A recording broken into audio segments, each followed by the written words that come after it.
Deja de quejarte. Ya está vendido. Esas palabras lo cambiaron todo. Mi hijo Luis se plantó en mi cocina como si fuera su dueño, brazos cruzados, sin mostrar el menor remordimiento por la bomba que acababa de soltar. Necesitaba ese dinero para mi viaje a Italia. Lo miré fijamente, las manos aún húmedas por lavar los platos. La taza de café de Francisco temblaba entre mis dedos. Vendiste el Rolex de tu padre sin siquiera preguntarme. Mamá, en serio, supéralo. Solo es un reloj. Solo un reloj. 6 meses después de enterrar a mi esposo de 43 años, mi propio hijo me había robado lo único de Francisco que usaba a diario, que cada mañana daba cuerda tal como él me enseñó, sintiéndome cerca de él, mediante ese simple gesto. El sabor de la traición es inconfundible, amargo, metálico como moneda sobre la lengua. De pie en mi cocina de Ciudad de México, mirando a mi hijo, de 42 años, que parecía creer que el duelo tenía fecha de caducidad, lo probé plenamente por primera vez. ¿En qué casa de empeño?, pregunté en voz baja. La esposa de Luis, Carolina, levantó la vista de su teléfono. «Ah, qué bien. Por fin está siendo razonable». Su voz goteaba con esa condescendencia que había perfeccionado con los años. Honestamente, Dolores, aferrarte a cosas materiales no es sano.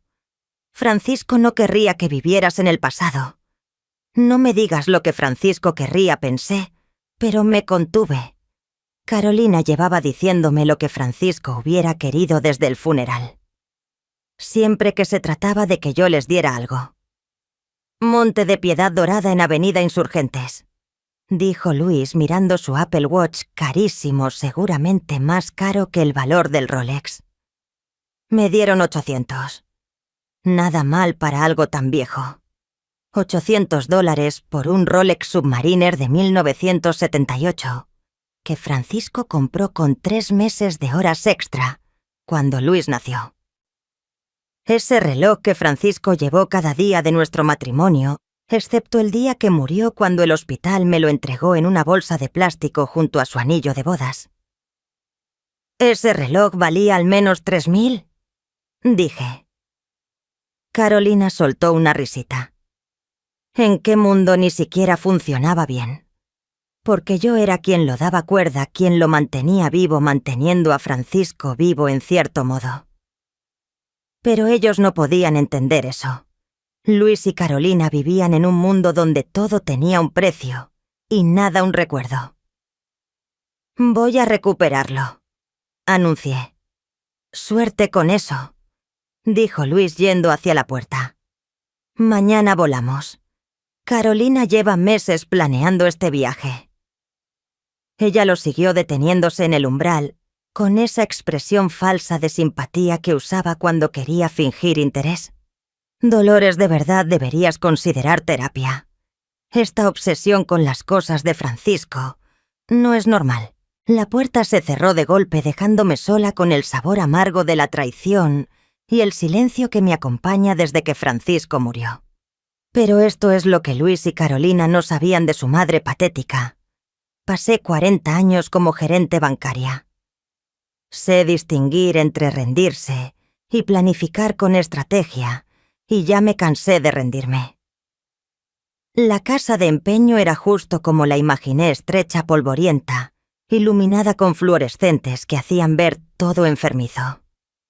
El hombre tras el mostrador tenía los brazos cubiertos de tatuajes y el gesto cansado de quien ha escuchado todas las tragedias. «¿Viene por el Rolex?», preguntó antes de que yo hablara. «¿Cómo lo supiste?». «Su hijo me advirtió que podría venir. Dijo que le costaba soltar». Se encogió de hombros, casi disculpándose. «Mire, señora, lo siento, pero los negocios son negocios». Pagué el valor de mercado. Valor de mercado.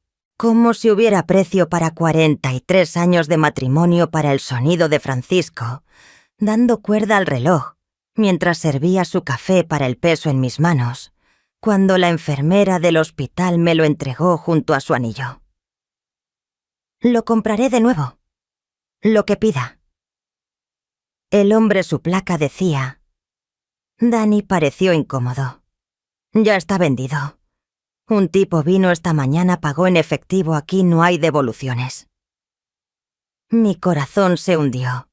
Algún desconocido caminaba por Ciudad de México con el reloj de Francisco, y yo jamás lo vería otra vez, porque mi hijo necesitaba dinero para pizza en su viaje italiano. Pero Danny bajó la voz. Encontramos algo raro al limpiarlo para venderlo. Desapareció un momento y volvió con un sobre manila pequeño. Había un compartimento oculto en la parte trasera, un trabajo profesional de joyero. Hallamos esto dentro. Dentro del sobre había un papel doblado amarillento por los años. Con la letra cuidada de Francisco. Cumpleaños de Dolores, 15 de julio de 1955. El día que supe que me casaría con ella. Debajo una serie de números y letras que parecían un código S47C queso 15S. Miré el papel, las manos temblorosas. Francisco jamás mencionó un compartimento oculto. En 43 años de matrimonio lo mantuvo en secreto a plena vista en su muñeca. ¿Reconoce esos números?, preguntó Danny. Negué con la cabeza, pero algo en ellos me resultaba familiar, como una contraseña o número de cuenta. Francisco era meticuloso con sus registros. Siempre anotaba datos importantes con su pulcra caligrafía. El hombre que compró el reloj, dije de pronto. ¿Cómo era? El gesto de Danny se endureció más precavido. Porque mi esposo lo ocultó por alguna razón, y creo que quien lo compró puede llevarse una sorpresa. Señora, no puedo... Por favor. Me incliné hacia él, dejando que viera el dolor aún vivo tras 6 meses. Ese reloj es todo lo que me queda de él. No le pido que viole ninguna ley. Solo quiero saber si el comprador parecía conocer el compartimento. Danny guardó silencio un buen rato estudiando mi rostro. Finalmente suspiró. No dijo mucho, pero cuando mencioné que habíamos encontrado algo dentro, se interesó de inmediato. Preguntó si lo abrimos. Un escalofrío me recorrió. ¿Le dio un nombre? Pagó en efectivo. Aquí no se requieren datos para esas compras. Danny vaciló. Pero preguntó específicamente por relojes recién llegados. Dijo que coleccionaba Rolex antiguos. Alguien estaba buscando el reloj de Francisco en particular. ¿Pero por qué? ¿Y cómo supo del compartimento? Agradecí a Danny y volví a mi coche. El papel ardía en mi bolso como un secreto que quizá no quería descubrir. Francisco lo había escondido durante 47 años. Lo había ocultado de mí. ¿Qué más me había escondido? Esa noche me senté en el escritorio de Francisco en mi habitación rodeada de 43 años de registros financieros. Francisco lo había guardado todo. Extractos bancarios, declaraciones de impuestos, estados de cuentas de inversión, todo archivado por Francisco con su orden y meticulosidad habituales. El código del reloj seguía mirándome desde el papel S47C. Había revisado cada cuenta que teníamos, cada inversión, cada caja de seguridad. Nada coincidía. Francisco siempre había sido prudente con el dinero, una cuenta de ahorros, una corriente y un fondo de retiro modesto. Nada lujoso, nada oculto. O al menos eso creía. Mi teléfono sonó interrumpiendo mi búsqueda. El nombre de Luis apareció en la pantalla. Mamá Carolina está molesta. Dice que armaste un escándalo en la casa de empeño. Casi solté una carcajada. ¿Desde cuándo intentar recuperar el reloj robado de mi esposo era armar un escándalo? Fui a recomprar el reloj de tu padre. Lamentablemente alguien más lo compró primero. Ya ves, problema resuelto. Hora de seguir adelante. Su tono despreocupado me apretó el pecho con rabia. Este era el hijo de Francisco el bebé, para quien él trabajó turnos dobles, al que enseñó a lanzar una pelota y a cambiar una llanta. Cuando se volvió tan frío, Luis había algo escondido dentro del reloj. Tu padre me dejó un mensaje. Silencio al otro lado. ¿Qué clase de mensaje? Aún no lo sé bien, parece un número de cuenta o como una contraseña. Mamá... La voz de Luis cambió. Se volvió alerta. ¿Qué decía exactamente el mensaje? Algo en su tono me hizo dudar. Era la primera vez desde el funeral que Luis mostraba verdadero interés por algo relacionado con su padre. Solo unos números, contesté vagamente. Quizá nada importante. Tal vez deba pasar por tu casa y ayudarte a revisarlo. Ahora sí solté una risa amarga. Ayer me pediste dejar de vivir en el pasado y hoy quieres ayudar a revisar las cosas de Francisco. ¿Robo incluido? Luis suspiró pesadamente. Está bien, sé terca, pero luego no vengas llorando cuando te vuelvas loca persiguiendo fantasmas. Cuando colgó me quedé mirando el teléfono. Su repentino interés era sospechoso, pero no lograba descifrar por qué. Él había dejado claro que consideraba las cosas de Francisco simples recuerdos sin valor, a menos que no lo fueran. Volví al escritorio, pero esta vez cambié de enfoque. En vez de buscar cuentas que coincidieran con los números, empecé a buscar patrones. Francisco había sido contador antes de jubilarse. Pensaba en sistemas en progresiones lógicas. SS podría ser seguridad social. Su número empezaba con 457, pero no con 457. CH podría ser Ciudad de México, donde vivimos todo nuestro matrimonio. E815 me detuvo. 15 de agosto, nuestro aniversario de bodas. DS era más difícil. Las iniciales de Francisco eran FS, las mías DS, Dolores Sánchez. Mis iniciales. El código incluía mis iniciales. Saqué la laptop y comencé a buscar. Los bancos suizos usan códigos así. También las firmas de inversión extraterritoriales.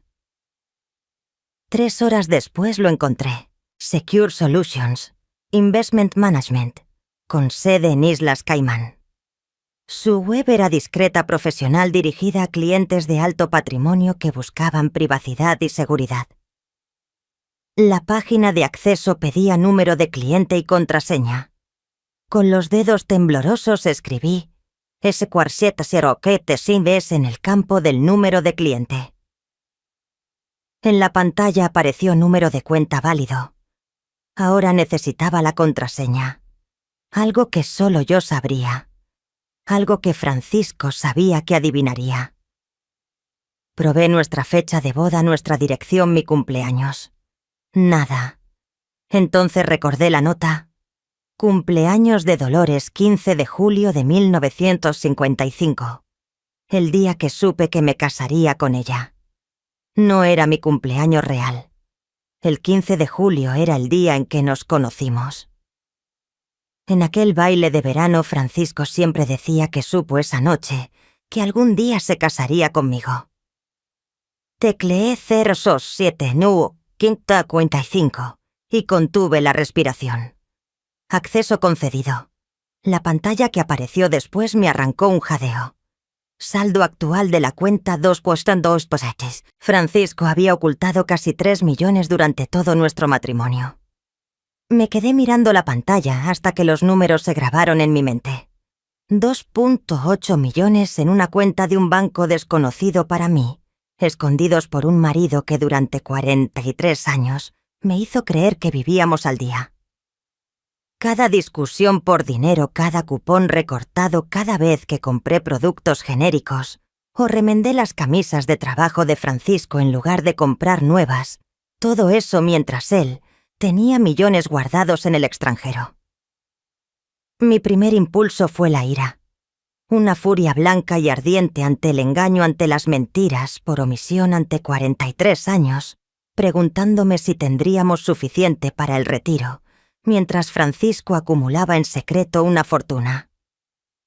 Pero entonces abrí el historial de la cuenta. El primer depósito fue en 1982, 3 años después del nacimiento de Luis, 5.000 óleos. La nota decía: inversión inicial de herencia, FS Herencia. Francisco nunca mencionó ninguna herencia. Fui pasando años de depósitos, todos relativamente pequeños, 500 aquí, 1.000 allá. Aportes regulares que explicaban por qué Francisco era tan cuidadoso con nuestro presupuesto doméstico. No estaba escondiendo dinero de nuestros ingresos. Estaba construyendo algo aparte. Los depósitos continuaron constantes hasta 2008. Luego aumentaron drásticamente en lugar de cientos. Francisco depositaba 10 o 20.000 de una vez. La nota en esos depósitos grandes me heló la sangre. Liquidación de bienes raíces, propiedades en Ciudad de México. Francisco había comprado y vendido propiedades sin que yo lo supiera. Inversiones. Nunca me consultó sobre negocios que lo habían enriquecido. ¿Cómo puedes vivir 43 años con alguien sin saber que hace transacciones secretas? Abrí la sección de mensajes de la cuenta y hallé una carpeta titulada «Para Dolores acceso solo en caso de emergencia». Dentro había un archivo de video subido solo 3 meses antes de su muerte. Dudé antes de darle play. Fuera lo que fuese que Francisco tuviera que decir sobre esta fortuna secreta, no sabía si estaba preparada. Pero era medianoche, y yo estaba sola en nuestra fina habitación. Mi hijo había robado la única pista de este misterio, y al parecer yo era más rica de lo que jamás imaginé. Lista o no, necesitaba respuestas. El rostro de Francisco llenó la pantalla, más viejo y cansado de lo que recordaba. Estaba sentado en su oficina, probablemente grabado en su hora de comida.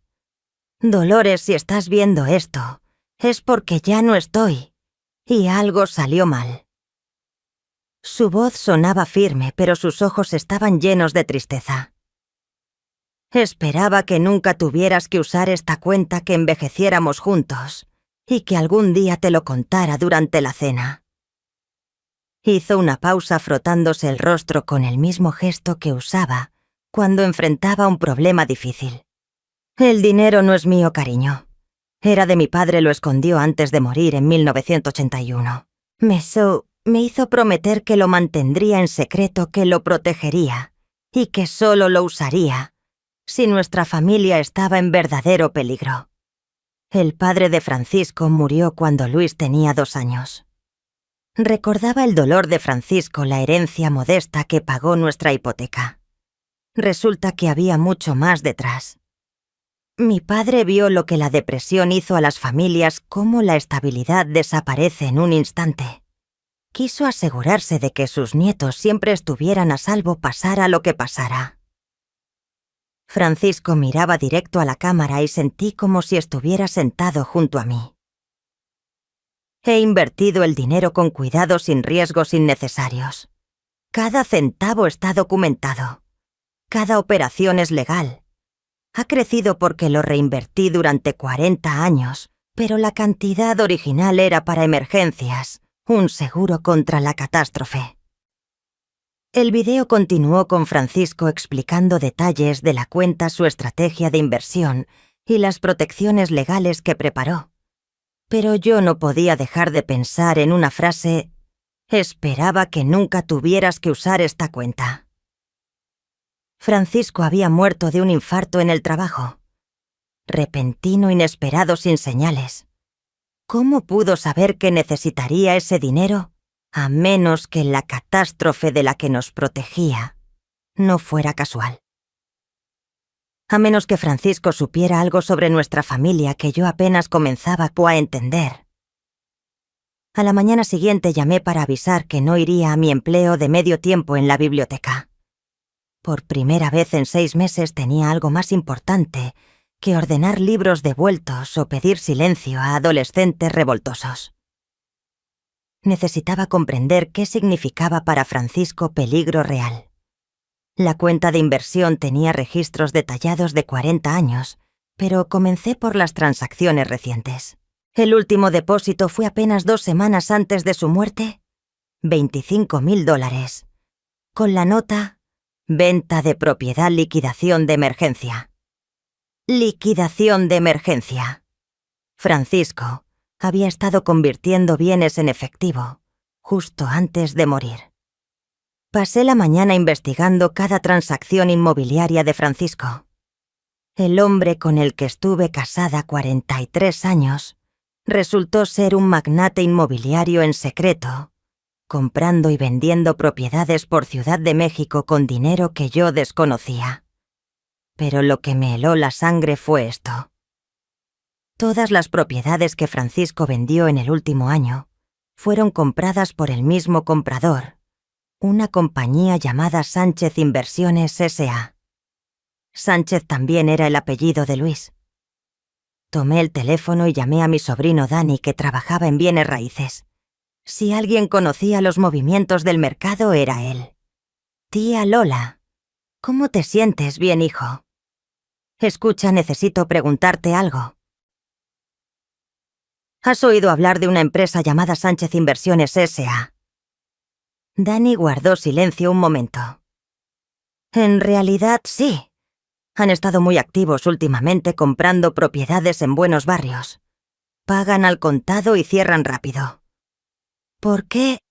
¿Sabes quién es el dueño? Puedo averiguarlo. Dame una hora». Pasé esa hora revisando el escritorio de Francisco con más cuidado, buscando documentos sobre sus negocios inmobiliarios. Escondida en el fondo de su archivo detrás de 40 años de declaraciones de impuestos, encontré una carpeta etiquetada «Pólizas de seguro». Pero en lugar de seguros contenía contratos, escrituras y cartas relacionadas con las inversiones de Francisco. Al fondo del montón había una carta que me hizo temblar las manos. Venía de un investigador privado, fechada 6 meses antes de la muerte de Francisco. «Señor Sánchez, conforme a su solicitud, he completado la investigación sobre las actividades financieras de su hijo, Luis Sánchez. Mis hallazgos son preocupantes. Su hijo ha acumulado aproximadamente $180.000 en deudas de juego en sitios de apuestas en el extranjero. Además, ha solicitado varios préstamos con intereses altísimos, usando información falsa sobre sus ingresos y bienes. Más grave aún son las consultas que Luis ha hecho sobre su patrimonio. Ha contactado a 3 abogados diferentes para preguntar sobre leyes de herencia y el proceso para impugnar testamentos. También ha investigado procedimientos de poder notarial y residencias para adultos mayores. Creo que su hijo planea declararlo incompetente para apropiarse de sus bienes. Los documentos que he obtenido sugieren que lleva meses investigando esta opción. Recomiendo tomar medidas inmediatas para proteger sus bienes y garantizar la seguridad financiera de su esposa. Atentamente, Tomás Chen, investigador privado». Sonó mi teléfono. «Dani, tía Lola, no lo vas a creer. Sánchez Inversiones S.A. pertenece a Luis Sánchez. Tú, Luis». Cerré los ojos, las piezas finalmente encajaban. Francisco no había escondido el dinero de mí. Lo ocultó de Luis. Cada venta de propiedad, cada depósito en efectivo, cada liquidación de emergencia, fue Francisco moviendo sus bienes fuera del alcance de Luis. Francisco sabía que su propio hijo planeaba robarnos, pero murió antes de poder advertirme, dejando solo el compartimento oculto del reloj como pista. Mi hijo no robó el Rolex de Francisco por dinero para las vacaciones. Lo robó porque buscaba justo lo que yo había encontrado: acceso a la fortuna secreta de Francisco. Y ahora que Luis sabía que había algo escondido en ese reloj, no descansaría hasta descubrirlo. Aún estaba sentada en la silla de Francisco, mirando el informe del investigador, cuando oí la llave de Carolina en la puerta principal. Ella tenía una copia desde el funeral supuestamente para cuidarme cuando Luis trabajaba. Ahora comprendía que había estado vigilando los bienes de Francisco. Dolores. ¿Estás en casa?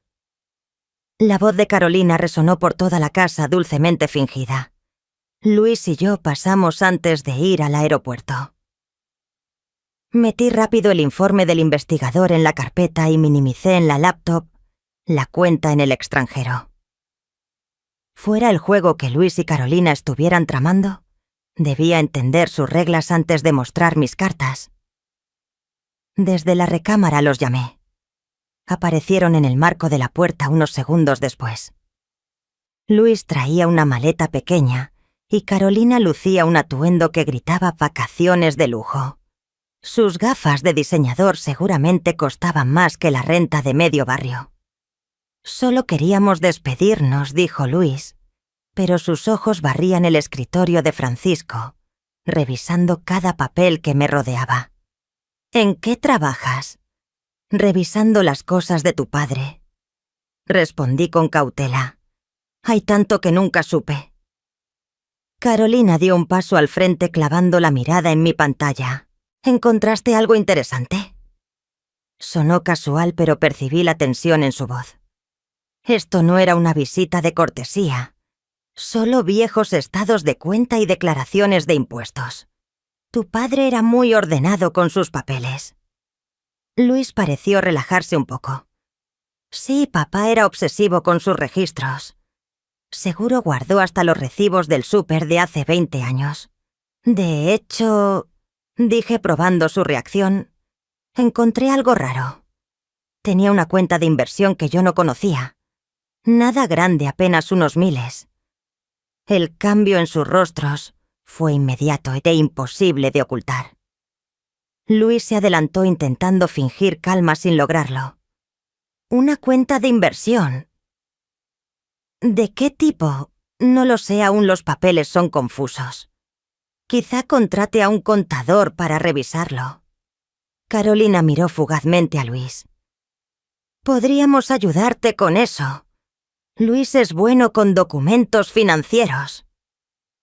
Apuesto que sí, pensé recordando el informe del investigador sobre las deudas de juego y los préstamos fraudulentos de Luis.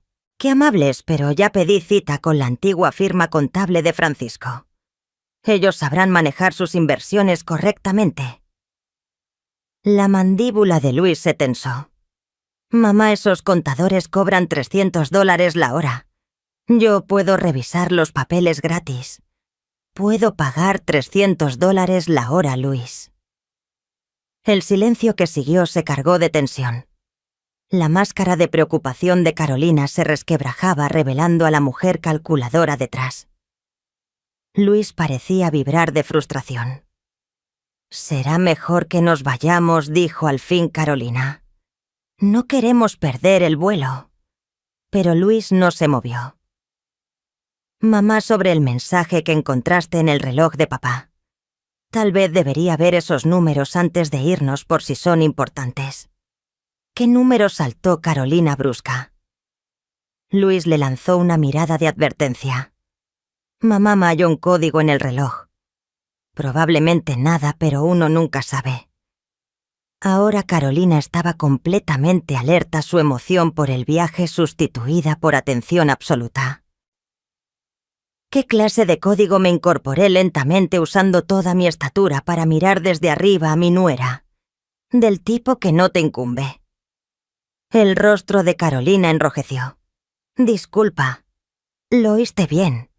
Mi esposo me dejó un mensaje privado. Y privado es la palabra clave. Mamá...» Luis se interpuso con ese tono paternalista que tanto detestaba. «Somos familia. No hay necesidad de secretos». ¿Secretos? Casi solté una risa irónica. ¿Como las deudas de juegos secretas o la compañía secreta con la que compras propiedades con dinero que no tienes? El color desapareció del rostro de Luis. La boca de Carolina quedó abierta. «No sé de qué hablas», murmuró Luis, pero su voz temblaba. «¿Te suena Sánchez Inversiones S.A.?» Observé cómo ambos se quedaban pálidos. «Tu padre lo sabía, Luis. Lo sabía todo». Carolina reaccionó primero, su voz se volvió venenosa. «Vieja loca, no sabes nada. Sé que tu esposo debe $180.000 a sitios de apuestas en el extranjero. Sé que se ha estado investigando cómo declararme incompetente y que lleva meses planeándolo». Luis se apoyó en el marco de la puerta derrotado. Toda la pelea lo abandonó. ¿Cómo susurró? «Tu padre contrató a un investigador privado.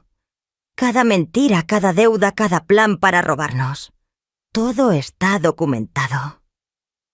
Caminé hacia el escritorio y saqué el informe del investigador, observando el rostro de Luis al reconocer el membrete. «Francisco me protegió de ti incluso después de morir. Ese código que tanto te interesa es la llave a más dinero del que jamás soñaste. Dinero que nunca será tuyo».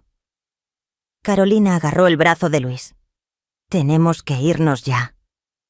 Pero Luis me miraba con algo que parecía respeto por primera vez en años. Él lo sabía. Sabía que su hijo planeaba robar a su propia madre. ¿Qué clase de hombre te convierte eso, Luis? Por un momento, Luis pareció el niño que crié confundido y avergonzado. Luego el agarre de Carolina en su brazo se endureció y el momento se desvaneció. «Esto no ha terminado», escupió Carolina al salir. «Sí, ya terminó», les grité. Terminó el día que decidieron que valía más muerta que viva. La puerta principal se cerró de golpe, dejándome sola con los secretos de mi esposo y la certeza de que la verdadera batalla apenas comenzaba. 2 días después de la salida dramática de Luis y Carolina, el timbre sonó a las 8 de la mañana. Por la mirilla había una mujer con traje caro sosteniendo un maletín. Detrás de ella un hombre que parecía modelo de catálogo de derecho. «Señora Sánchez, soy Catarina Ríos de Ríos en Ortega Asociados. Este es mi colega David Ortega. Representamos a su hijo Luis en ciertos asuntos legales familiares». Asuntos legales familiares. Así lo llamaban. Abrí la puerta, pero no los invité a pasar.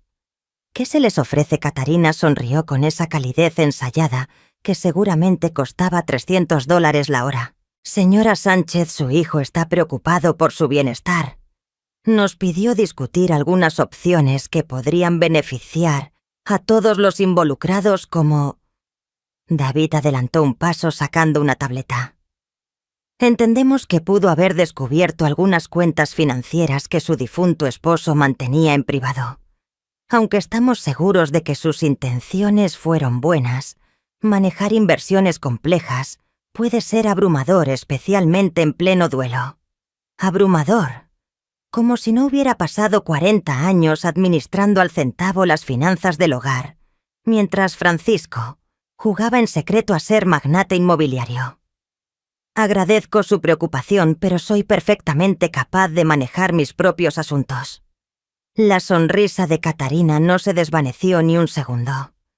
«Claro que sí, pero piense en esto, su hijo podría ayudar a llevar esa carga. Hemos preparado unos documentos para otorgar a Luis poder notarial sobre sus decisiones financieras, solo temporalmente hasta que haya tenido tiempo de vivir su duelo». Ahí estaba. «Temporalmente», repetí. «¿Y quién decide cuándo termina mi duelo?». David intercambió una mirada con Catarina. «Eso serían a su discreción, por supuesto». «Naturalmente». Retrocedí hacia la puerta. «Señores, creo que hemos terminado». «Señora Sánchez», la voz de Catarina se agudizó ligeramente. «Su hijo está preparado para presentar una petición ante el tribunal sobre su competencia mental. Está preocupado por ciertas decisiones financieras erráticas que ha estado tomando. Decisiones erráticas. Acceder a cuentas en el extranjero, realizar transacciones internacionales sin orientación profesional. Para un observador externo, podría parecer que no está pensando con claridad. La amenaza era evidente. Firmar voluntariamente o ser declarada incompetente a la fuerza. ¿Saben qué es lo curioso de las amenazas? Pregunté apoyándome en el marco de la puerta. Solo funcionan si la persona amenazada no tiene mejores abogados que ustedes. La máscara profesional de Catarina se resquebrajó un instante. Perdón, díganle a mi hijo que su plan no funcionará. Francisco me dejó más que dinero. Me dejó protección. Cerré la puerta en sus narices y marqué enseguida el número que encontré en los archivos ocultos de Francisco. Tomás Chen. El investigador privado respondió al segundo timbre.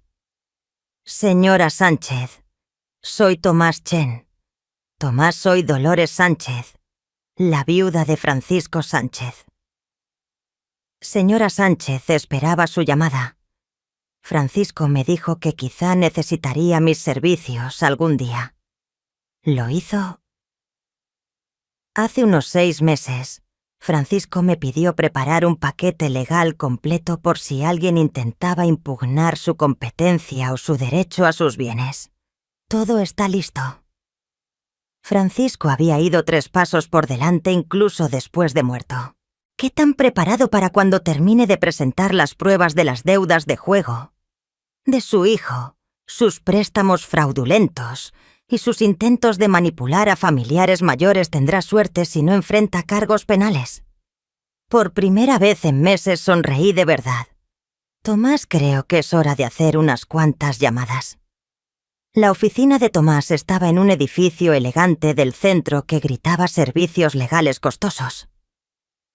Pero, mientras revisaba el paquete de defensa de Francisco frente a él, entendí que mi esposo había planeado esta confrontación mucho antes de morir. Su esposo era minucioso, dijo Tomás desplegando documentos sobre su escritorio de caoba. Registros bancarios mostrando las pérdidas de juego de Luis, grabaciones de audio, donde discutía planes para declararme incompetente e incluso fotos suyas, reuniéndose con abogados de planificación patrimonial. ¿Grabaciones de audio, Tomás? Asintió con seriedad. Francisco sospechaba que Luis tramaba algo, así que el año pasado instaló micrófonos en la casa. Completamente legal era su propiedad. Pensé en todas las conversaciones que Luis y Carolina habían tenido en mi cocina estos últimos 6 meses. Cada comentario despectivo sobre mi estado mental, cada cálculo sobre los bienes de Francisco, cada broma cruel sobre internarme en un asilo. Francisco lo había escuchado todo. Hay más, continuó Tomás. Francisco también descubrió que Carolina ha estado aislándola poco a poco de familiares y amigos. Ha estado diciendo que usted está volviéndose senil, que necesita supervisión. De pronto todo cobró sentido: por qué mi cuñada había dejado de llamarme, por qué los vecinos actuaban incómodos al verme, por qué mis amigas del club de lectura me trataban como si fuera de cristal. Carolina, quien había montado una campaña de susurros para preparar el terreno legal de Luis. ¿Qué tan sólido es el material? Lo suficiente para destruir cualquier impugnación de competencia y probablemente llevarlos a ambos a prisión por abuso a un adulto mayor e intento de fraude. Tomás sacó una carpeta gruesa. Pero hay algo más. Francisco dejó instrucciones específicas para el caso de que necesitara acceder a la cuenta en el extranjero. Me entregó un sobre cerrado con mi nombre escrito en la cuidada caligrafía de Francisco. Dentro había una carta fechada solo una semana antes de su muerte. Mi queridísima Dolores, si estás leyendo esto, significa que Luis mostró su verdadero rostro y descubriste la cuenta que construí durante 40 años. Lamento no habértelo contado en vida, pero debía protegerlo de Luis hasta que llegara el momento indicado. Este dinero no es solo una herencia, es justicia. Cada centavo proviene de inversiones que hice usando información que Luis pensó que nos ocultaba. Cuando inició su empresa inmobiliaria, se jactaba de sus tratos internos y ganancias aseguradas. Lo que él no sabía era que yo escuchaba e invertía en las mismas oportunidades con dinero que él desconocía. Luis financió sin saberlo su propia caída. Cada propiedad que revendía yo compraba 3 más en la misma zona. Cada recomendación de acciones que mencionaba yo, invertía con el dinero de nuestra herencia original. La cuenta en el extranjero existe porque usé la avaricia de Luis en su contra. Ahora es tu turno de usar su codicia contra él. Tomás tiene instrucciones para hacer las transferencias de inmediato.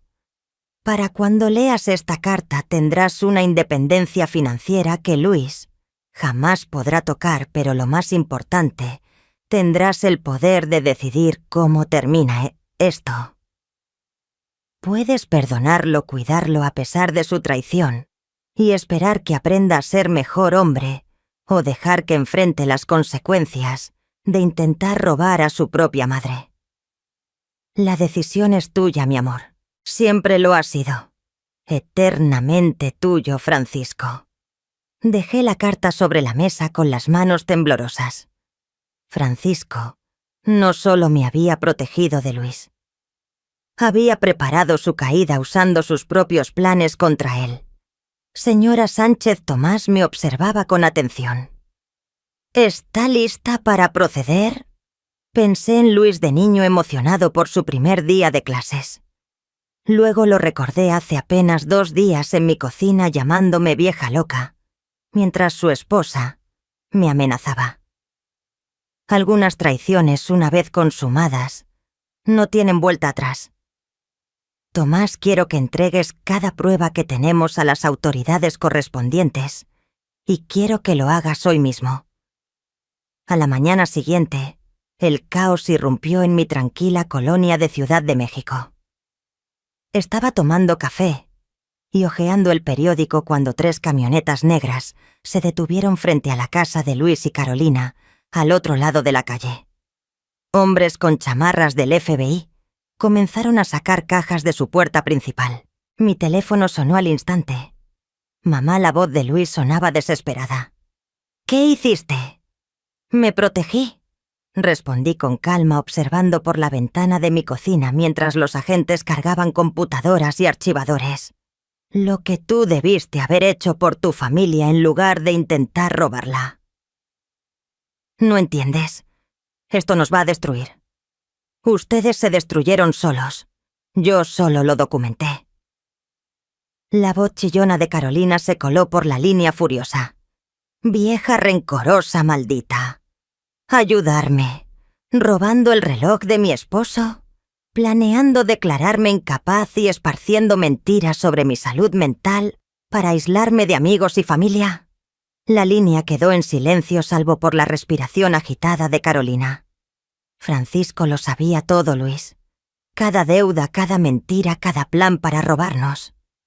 Pasó el último año de su vida protegiéndome de su propio hijo. Papá no haría... Tu padre contrató a un investigador privado para documentar tu adicción al juego y tus planes para robar mi herencia. Puso micrófonos en nuestra casa para grabar cada conversación sobre internarme. Escuché a Luis emitir un sonido casi animal. El FBI confisca tus registros porque las pruebas de Francisco muestran que usaste información falsa para conseguir préstamos. Hacienda te audita por ocultar ingresos y la Fiscalía Estatal te investiga por abuso a un adulto mayor. Mamá, por favor, la voz de Luis se quebró. Yo nunca quise que llegara tan lejos. ¿Cuándo empezó, Luis? ¿Cuándo decidiste que tu madre valía más muerta que viva? Un largo silencio. Cuando habló de nuevo su voz era apenas un susurro. Cuando descubrí que papá había estado escondiendo dinero. Vi unos papeles en su oficina la Navidad pasada referencias a cuentas que jamás había escuchado. Pensé que si ustedes morían todo pasaría a mí automáticamente. Su brutal honestidad, aunque dolorosa, era más limpia que meses de mentiras. Te equivocaste. Francisco se aseguró de protegerlo todo de ti. ¿Cuánto?, preguntó Luis. No lo suficiente para que nunca dependa de una familia que me ve como una carga. Colgué y miré por la ventana mientras los agentes escoltaban a Luis y Carolina a autos distintos. Carolina gritaba a los agentes exigiendo abogados y amenazando demandas. Luis parecía roto. Mi teléfono volvió a sonar. Esta vez era mi vecina, la señora Pérez. Dolores solo quería llamarte para disculparme. Carolina me dijo que tenías problemas de memoria y le creí. Debí hablar contigo directamente. Está bien, Elena. Carolina sabe cómo convencer a la gente. Es cierto lo que dicen, que Luis planeaba robarte. Miré la foto de Francisco en la repisa recordando al hombre que me protegió incluso después de muerto. Es cierto, pero ya terminó. 3 semanas después estaba en la oficina de Tomás Chen, revisando los documentos legales finales. Luis y Carolina enfrentaban cargos federales por fraude. Su negocio había sido incautado y sus activos congelados mientras continuaba la investigación. Pero esa mañana llegó un visitante inesperado. Señora Sánchez, hay alguien que desea verla, anunció la secretaria de Tomás. Dice llamarse Ricardo Torres y que tiene algo que le pertenece. El hombre que entró pasaba de los 60, bien vestido, con un porte que delataba experiencia en las fuerzas del orden. En sus manos llevaba una caja de terciopelo azul que reconocí al instante. Señora Sánchez, yo fui quien compró el reloj de su esposo en la casa de empeño. Lo miré confundida. ¿Cómo supo dónde encontrarme? Ricardo sonrió y colocó la caja sobre el escritorio de Tomás. Porque Francisco Sánchez me contrató hace 20 años para proteger este reloj si algo le pasaba. No entiendo. Soy un mariscal federal retirado, señora Sánchez. Su esposo me pidió vigilar ciertas situaciones. Cuando el reloj apareció en Monte de Piedad Dorada me avisaron de inmediato. Tomás tomaba notas con rapidez. Vigilaba a Luis Sánchez, entre otras cosas. Francisco fue meticuloso en sus preparativos. Ricardo abrió la caja de terciopelo revelando el Rolex de Francisco. Pero hay algo más que debes saber sobre este reloj. Lo volteó y presionó un punto en la parte trasera. Se abrió un segundo compartimento oculto más pequeño que el primero. Dentro había una tarjeta micro SD. Francisco lo grabó todo, señora Sánchez. Cada conversación en la que Luis hablaba de manipularla, cada reunión con abogados para declararla incompetente, cada plan sobre qué hacer con sus bienes después de su muerte. La habitación pareció darme vueltas. Francisco había estado grabando a Luis durante 18 meses. Audio, video, registros financieros. Todo lo necesario para impedir que Luis impugnara mi competencia mental o mi derecho a la herencia de Francisco. Ricardo insertó la tarjeta en la computadora de Tomás. La pantalla se llenó de carpetas con pruebas, grabaciones de audio, archivos de video, documentos financieros e incluso fotografías de Luis, reuniéndose con abogados y apostadores. Su esposo la amaba tanto que pasó los últimos 2 años de su vida construyendo una defensa legal imposible de romper contra su propio hijo. Pensé en los últimos meses de Francisco, lo tenso que parecía las reuniones nocturnas. No se escondía de mí. Me estaba cuidando. Hay algo más, dijo Ricardo en voz baja. Francisco dejó instrucciones específicas para el caso de que Luis intentara declararla incompetente. Sacó un sobre sellado marcado. Instrucciones finales. Plan de protección de Dolores. Dentro había un documento que me cortó la respiración. En caso de que Luis Sánchez emprenda acciones legales para impugnar la competencia mental de Dolores Sánchez, los siguientes bienes serán transferidos de inmediato al Hospital Infantil de Ciudad de México, a nombre de Luis Sánchez. Todos los bienes propiedad de Sánchez Inversiones S.A. Todas las deudas de juego y préstamos pendientes. Todos los honorarios legales y costos judiciales relacionados con cargos de abuso a un adulto mayor. Luis Sánchez será personalmente responsable de todas las deudas y consecuencias legales, sin recibir ningún beneficio de herencia ni de transferencia de bienes. Francisco había preparado para que Luis heredara su propia ruina. Su esposo fue un hombre brillante, comentó Tomás con admiración. Convirtió la avaricia de Luis en una trampa legal. Francisco sabía que Luis nunca dejaría de perseguir el dinero, explicó Ricardo, así que se aseguró de que cualquier intento de robo terminara por quitarle todo lo que ya tenía. Tomé el reloj de Francisco, sintiendo su peso familiar en mis manos. Durante 43 años creí estar casada con un contador sencillo, que cuidaba cada centavo. En realidad había estado casada con un estratega que dedicó 2 años a tejer el plan de protección más elaborado de la historia. Señora Sánchez, dijo Ricardo con suavidad. Su esposo me pidió entregarle un mensaje final si llegaba este día. Me extendió un último sobre sin sello. Dentro, en la letra de Francisco: Dolores, siempre fuiste más fuerte de lo que creías. Yo solo me aseguré de que tuvieras las herramientas para demostrarlo. Con amor eterno, Francisco. 6 meses después estaba en el vestíbulo del Hospital Infantil de Ciudad de México viendo cómo colocaban una placa de bronce que decía Ala Conmemorativa Francisco Sánchez. Los fondos de Francisco administrados por Dolores Sánchez no solo aseguraron mi futuro, sino también la ampliación del hospital, con la que él siempre soñó. La ironía final era que el intento de Luis por robarme se había convertido en la mayor donación caritativa de la historia del hospital. Mi teléfono vibró con un mensaje de texto de Tomás Chen. La audiencia de sentencia de Luis es la próxima semana. Recomiendan 2 años de prisión federal, más restitución completa. Carolina aceptó un acuerdo por 18 meses. Aún quiere asistir. Escribí: no tengo cosas mejores que hacer. Y así era. A mis 73 años por fin vivía la vida que Francisco había protegido para mí. Compré una casita cerca del lago, me uní a 3 clubes de lectura y comencé a hacer voluntariado en el hospital 2 veces por semana. Por primera vez en décadas, tomaba decisiones basadas en lo que yo deseaba, no en lo que mi familia esperaba. El timbre sonó mientras preparaba la cena.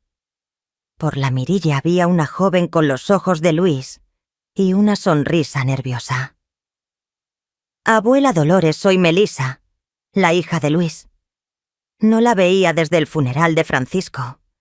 Cuando ella terminaba la universidad y empezaba su primer empleo, Carolina se encargó de apartarme de mis nietos y de todos los demás.